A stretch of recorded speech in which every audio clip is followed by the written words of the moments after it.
Bonjour, j'espère que vous allez bien, moi c'est Adélie. La vidéo que vous allez voir aujourd'hui, c'est la première d'une série de vidéos tutoriels sur Procreate, qui est un logiciel de dessin que j'utilise au quotidien depuis plus d'un an.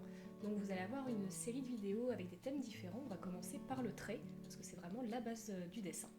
Donc voilà, j'espère que cette vidéo va vous plaire. Si c'est le cas, laissez-moi un commentaire, posez-moi vos questions. Et puis pour ne pas rater bien sûr les autres vidéos, pensez à vous abonner, activer les notifications et à me laisser un like si ce format de vidéo vous plaît. Je vous laisserai également à la fin le lien de mon Instagram pour que vous puissiez aller voir ma page de dessin et ce que je fais justement sur Procreate. A très vite et bonne vidéo. C'est parti pour ce tuto sur le trait. Donc on démarre déjà sur l'application Procreate. Donc ici vous avez le petit logo, voilà, le logo de Procreate. Donc c'est le logiciel que j'utilise pour dessiner depuis, ça fait déjà un an. Et franchement, vous allez voir qu'il est top.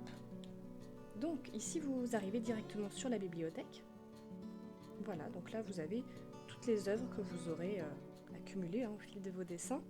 Donc juste une petite attention, Procreate ne sauvegarde pas les dessins, c'est-à-dire que si vous le supprimez, eh ben, vous ne le retrouverez plus. Alors il y a peut-être une fonctionnalité pour le récupérer. Si quelqu'un le sait, je suis preneuse, mais pour l'instant, j'ai pas réussi, j'ai déjà supprimé un dessin par erreur et j'ai jamais pu le récupérer. Bon, donc on commence, on va créer un nouveau dessin, une feuille vierge. Donc vous avez ici sur le dessus, vous avez 4 onglets, sélectionner, importer, photo, plus. Donc on va faire le plus, tout simplement. Donc là vous avez différentes toiles, donc taille d'écran au-dessus, et en dessous on a déjà des toiles qui sont prédéfinies. Donc on peut créer soi-même sa propre toile, et je vous le recommande vivement pour des raisons d'édition future. Voilà. Au niveau des pixels, vous allez voir que ça change beaucoup. Mais là pour aujourd'hui, pour la démonstration, on va partir sur le classique, sur le format carré. C'est un format que j'utilise assez régulièrement, voilà, j'aime bien ce format, donc on va partir là-dessus. Donc ensuite, vous avez plusieurs onglets tout en haut sur la barre de recherche, vous voyez. Vous avez galerie, vous avez 4 petits onglets, et après, tout à droite, vous avez 5 onglets. Donc c'est là-dessus qu'on va s'attarder. Donc les premiers qui sont à gauche, on ne va pas en parler tout de suite. On va parler uniquement des onglets qui sont à droite. Donc le premier onglet est celui-là, bibliothèque de pinceaux. Donc la bibliothèque de pinceaux qu'on appelle aussi les brushes dans le langage de Procreate, vous en avez peut-être déjà entendu parler. Donc une brush, qu'est-ce que c'est? Tout simplement, c'est un pinceau. Donc ça peut être un feutre, un crayon, un aérosol, enfin voilà, n'importe quel type de crayon. Ensuite, à côté, donc vous avez l'outil Blend. L'outil Blend, qu'est-ce que c'est? Blender, c'est-à-dire c'est mélanger. Donc ça particulièrement, ça va être sur la couleur qu'on va l'utiliser pour mélanger des teintes ensemble pour faire un effet fondu. C'est vraiment un outil pour moi qui est essentiel. Enfin, voilà. Vous verrez ça dans la prochaine vidéo sur la couleur. Troisième onglet, c'est la gomme. Donc voilà, on s'attarde pas trop là-dessus. C'est classique. Et le quatrième onglet, donc c'est les calques. Donc les calques qui fonctionnent de la même manière que sur Photoshop, pour ceux qui connaissent déjà. Ceux qui ne connaissent pas, tout simplement, c'est quoi?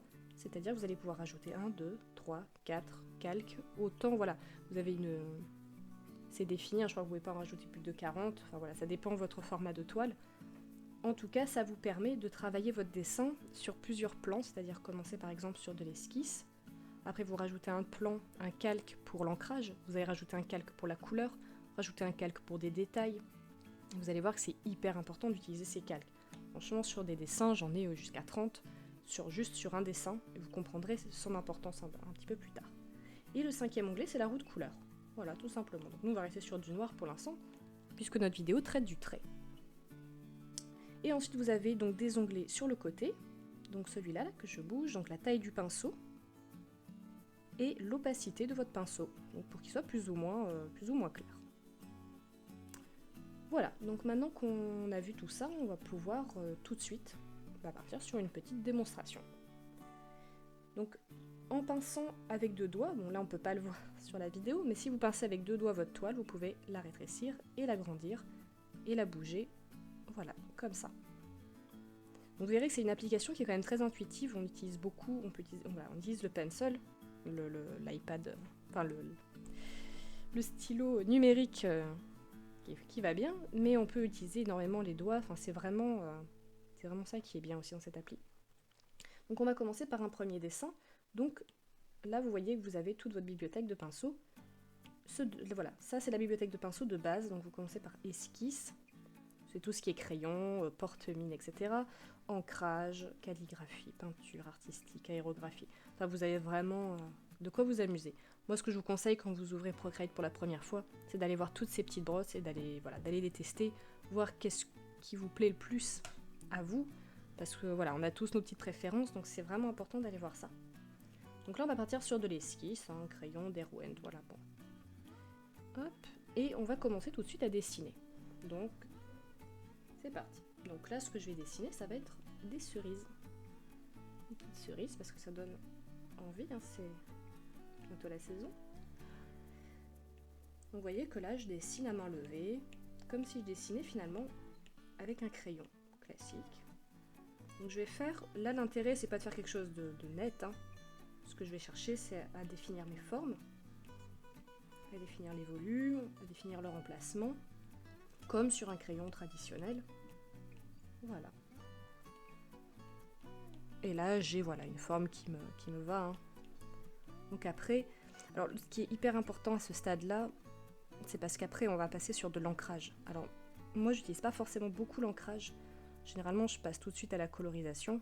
Je vous montrerai un peu plus tard sur une autre vidéo, mais voilà, si vous partez après sur de l'ancrage, ce qui est vraiment important, c'est que votre croquis soit le plus fidèle possible, qu'il ait le maximum de détails.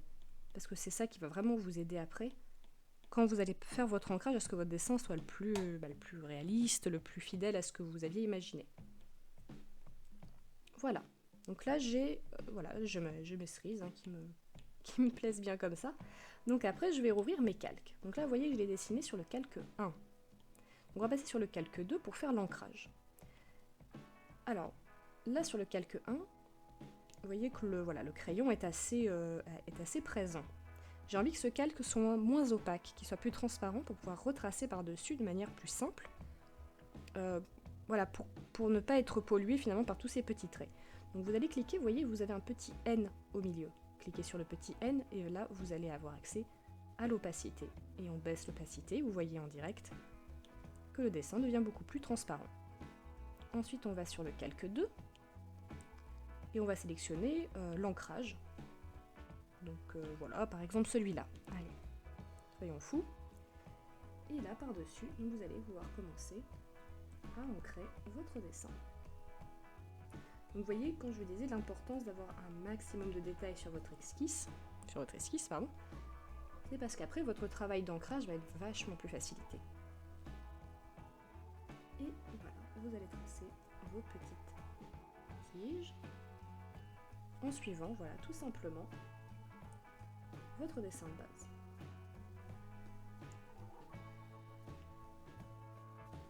Voilà. Donc une fois que vous êtes arrivé à ce stade-là, là on a juste, on est repassé à l'encre de Chine, on revient sur nos calques, et là vous voulez savoir ce que donne votre dessin final, entre guillemets. Et bien vous allez tout simplement désélectionner le calque esquisse. Vous désélectionnez, et là vous avez votre dessin final, entre guillemets. Et là, vous voyez qu'il y a beaucoup d'imperfections, là par exemple. Et là, il ne tient plus qu'à vous maintenant qu'à repasser dessus. Alors il y a deux choses, soit vous repassez directement sur le calque ancrage qui est là, soit vous ouvrez un deuxième calque pour retravailler les détails. Alors pourquoi ouvrir un deuxième calque pour retravailler les détails? Tout simplement parce que si vous vous loupez, vous aurez quand même votre dessin de base n'aura pas bougé. Donc vous allez là, retravailler. Travailler par exemple le trait, les ombrages. Voilà.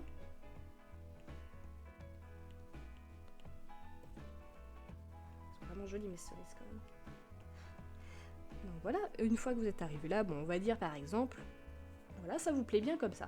Alors qu'est-ce qui se passe? Vous avez les retouches sur le calque 3 et vous avez le dessin de base sur le calque 2. Et vous voulez les fusionner entre guillemets. Vous aimeriez que ça ne soit que sur un seul dessin. C'est une très bonne idée. Donc vous allez cliquer sur le petit carré gris qui est là, le carré où vous voyez le dessin, vous cliquez dessus une fois, et là vous avez tout un menu déroulant. Donc renommer, sélectionner, copier, remplir le calque, et vous avez en bas fusionner avec le calque inférieur. Vous cliquez dessus, et voilà, votre dessin est fusionné. Ce qui fait que maintenant vous ne pouvez plus y retoucher. Si vous voulez annuler l'action que vous venez de faire, vous vous êtes dit « Oh là là, c'est pas du tout ça que je voulais faire, mince, comment je fais ?» Vous avez une petite flèche, là, vous voyez, tout à droite, là où il y a les petites barres pour l'opacité et l'épaisseur du trait, et vous avez une petite flèche retour en arrière. Donc retour en arrière, vous revenez sur votre calque, et votre calque c'est de nouveau défusionné. Et si vous voulez revenir à l'action suivante, bah, la flèche du bas, et vous revenez. Donc vous voyez, rien n'est figé, vous risquez pas de faire même si vous faites quelque chose, une erreur terrible, et bah, il suffit de revenir en arrière. Et ça, c'est vraiment agréable, parce que tout le monde sait sur un dessin traditionnel que si vous loupez sur le trait ou sur la couleur, si vous faites une bavure, et bah c'est fini. Il n'y a plus qu'à refaire. Donc voilà, donc ça c'est pour un dessin de type traditionnel, à main levée. Et maintenant on va ouvrir un deuxième calque, et on va voir comment faire des lignes droites. Et ça, pendant longtemps, quand j'ai commencé Procreate, je ne savais pas comment on faisait. Et ça m'embêtait beaucoup parce que je ne pouvais pas, par exemple, faire de cercles nets. Je ne pouvais pas faire de lignes droites. Donc je vais vous montrer, c'est très simple, c'est tout bête. Vous allez dessiner un rond à main levée. Et au lieu de s'arrêter, vous allez maintenir votre pencil. Et là, qu'est-ce que vous voyez? Le cercle, c'est automatiquement réglé de manière beaucoup plus nette, et au-dessus, vous avez modifié la forme qui apparaît. Vous cliquez sur modifier la forme, et soit vous maintenez pour garder en ellipse, soit vous faites un cercle. Et vous revenez, et là vous avez votre cercle. Voilà, donc c'est la petite manip, vous tracez votre cercle, vous maintenez, vous ne relevez pas votre pencil, et là vous allez avoir le petit modifié qui apparaît. Ce qui veut dire que voilà, c'est une sélection intelligente. Donc pareil, de la même manière, si vous voulez tracer une ligne droite, vous maintenez, et là, vous avez au-dessus ligne créée, et vous pouvez le monter, le descendre de la manière que vous le souhaitez. Hop, plus simple. Pareil, si vous voulez faire un triangle, par exemple, vous maintenez de la même manière, triangle créé, modifiez la forme, et là vous pouvez choisir triangle, quadrilatère, ligne brisée, voilà, après vous choisissez. Et ça c'est vraiment pratique pour faire des retouches où on veut que le cercle soit plus, par exemple pour faire les yeux, pour faire les iris, pour qu'ils soient bien ronds, bien nets. Voilà, cette fonctionnalité est vraiment sympa, et quand j'ai commencé, vraiment je savais pas que ça existait, et je me cassais la tête vraiment à essayer de trouver comment faire des lignes droites. Je me disais que c'était pas possible qu'il n'y ait pas un outil qui ait été créé sur un logiciel pareil. Et en fait, si, c'est juste que je ne l'avais pas découvert. Mais sur Procreate, c'est ça qui est bien, c'est qu'on en découvre tous les jours. Franchement, depuis que je l'utilise, je découvre des fonctionnalités tous les jours. Et c'est vrai que Procreate, c'est un logiciel qui est pourtant utilisé en France par des Français, mais on n'a pas énormément, je trouve, de tutos, d'aides en français. Finalement, on en a beaucoup en anglais, mais il faut être bilingue, quoi, tout simplement. Écoutez, là, on est plutôt pas mal sur le trait. Alors après, il y a d'autres fonctionnalités. Donc par exemple, on peut faire de la perspective, on peut faire des quadrillages, on peut faire de la symétrie. Donc tout ça, je vous en parlerai dans une autre vidéo, parce que je pense que ça sert à rien de vous polluer là sur cette première vidéo là-dessus. Je pense que voilà, on a dit le plus essentiel sur le trait. Là, je vous montre, hein, c'est vraiment la base de la base. Hein. Donc aussi sur les brushes que je vous ai pas dit encore. Ce qui est vraiment cool, c'est qu'on peut importer des bibliothèques de pinceaux, donc des brushes. Là par exemple, vous voyez, celle-là, c'est des brushes que j'ai achetées. J'ai acheté des artistes, donc sur Instagram par exemple, j'aimais vraiment leur dessin, j'aimais bien le rendu de leurs brushes. Vous allez voir, dès que vous allez commencer à dessiner, tout de suite, la bibliothèque de base de Procreate, qui est pourtant très fournie, va vous sembler un peu insuffisante parce que vous aimeriez plus. Et c'est là que y a des artistes qui créent leur propre set. Et franchement, c'est top, déjà parce que ça encourage ces artistes. Et puis en plus, vous avez des brushes super, hyper originales. Donc voilà, moi franchement, je peux que vous le recommander. Entraînez-vous bien avec les brushes de base au début. Et ensuite, allez chercher ce qui vous plaît, quoi. Donc vous voyez, hein, franchement, allez et regardez tout ce que vous pouvez faire. Vous avez voilà. Essayez. Franchement, moi, c'est ce que j'ai fait au début, j'arrivais pas. Hein. J'essayais. J'ai testé plein de trucs pour faire des ombrages, vous voyez, par exemple. Vous avez vraiment plein de trucs sympas. Donc moi, pour bien appréhender ce logiciel, il faut des bases. Donc c'est mieux si on vous explique tout simplement les bases de l'utilisation de ce logiciel. Et puis après, vous allez vous amuser, vous allez chercher, vous allez innover, vous allez voir que c'est hyper simple. Franchement, si vous aimez le dessin, c'est vraiment pratique parce que voilà, vous avez juste besoin de votre tablette. Bon, il faut quand même un iPad à la base, c'est le petit investissement. Mais après voilà, si vous avez un iPad, si vous avez le pencil, vous dessinez partout. Quand vous voulez, dans votre lit, dans votre bureau, sur votre cuisine, enfin où vous voulez. Voilà, donc c'est pour ça que moi j'aime beaucoup cette application, c'est pour ça que je tenais à faire cette vidéo, pour vous montrer un peu tout ce qu'on peut faire, tout le potentiel, mais il y a tellement de choses que dans une vidéo ça tient pas. Donc voilà. Donc écoutez, j'espère que ça vous a plu. Alors bien sûr, voilà, n'hésitez pas à me donner vos commentaires, vos ressentis, c'est important pour moi, savoir ce que vous en pensez. Et puis voilà, donc la prochaine vidéo arrive. Au niveau de la manière de filmer, effectivement, j'aurais bien aimé vous filmer de plus haut, qu'on voit mes mains. Là, c'est un petit peu moins vivant.